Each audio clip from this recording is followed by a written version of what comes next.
Sudan is a border region cobbled together across the fundamental boundaries between the Middle East and Africa, and also between Islam and Christianity.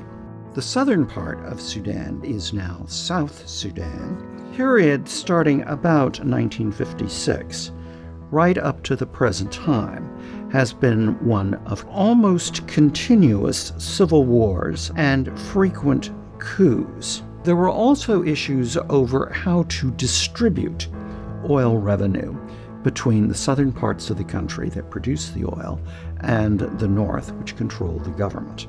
The movement for South Sudanese autonomy or even independence continued to gain traction.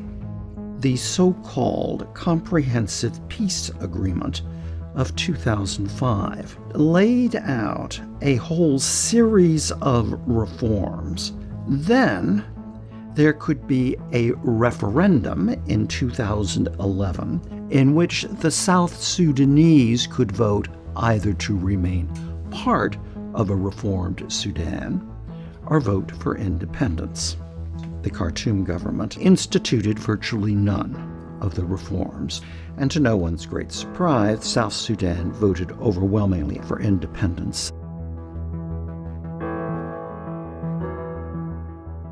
South Sudan is one of the least developed parts of the world. Infrastructure is almost entirely non-existent. The quality of the soil is not particularly good, and the rainfall is erratic. The conflict in South Sudan is about personal rivalry in an ethnic context. A personal rivalry which is proving to be breathtakingly expensive for the people of South Sudan. The president, Salva Kiir, comes from one ethnic group. Machar comes from the other. The conflict is made worse by deteriorating economic circumstances. Also, the government in Khartoum continues from time to time to make forays across the border.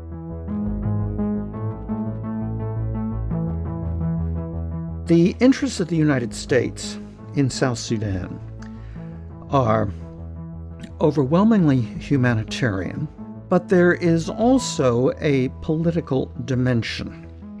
Huge numbers of people are internally displaced. Huge numbers of people have died needlessly. But it goes a little bit further than that.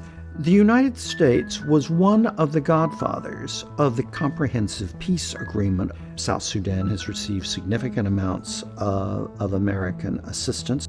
The successive administrations in Washington have been diplomatically involved at a very high level. When you are talking about humanitarian intervention in one of the poorest countries in the world with no infrastructure, you have to be concerned about the capacity of those doing the intervening.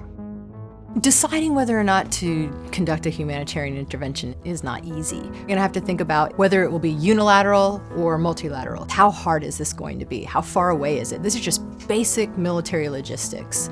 Once you get on the ground and you realize this isn't exactly the problem that I thought it was, sometimes things can evolve. People often call that mission creep.